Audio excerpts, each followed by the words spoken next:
नमस्कार, मी विशाल परदेशी। या बुलेटिनमध्ये आपलं सगळ्यांचं स्वागत। राजकीय घडामोडी वेगाने घडतात, अर्थात निवडणुका तोंडावर आहेत। वकील गुणरत्न सदावर्ते यांनी आदित्य ठाकरेंविरोधात विधानसभेत शड्डू ठोकलाय। वरळी विधानसभा मतदारसंघातून ते निवडणूक लढवणार असल्याची माहिती पुढे येते।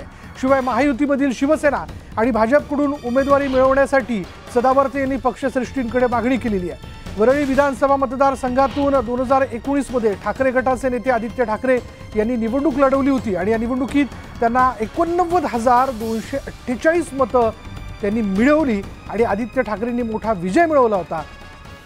महायुतीतून उमेदवारी मिळवण्यासाठी सदावर्ते इच्छुक असल्याचं न्यूज 18 लोकमतला सूत्रांनी सांगितलं।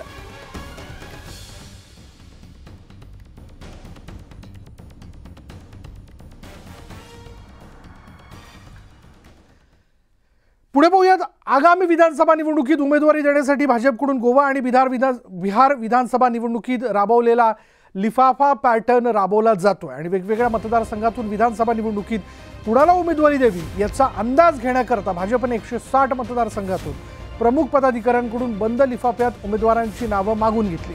मतदारसंघातील पहिल्या 3 क्रमांकाचे उमेदवार कोण असावेत याबाबत भाजपने चाचपणी केली होती।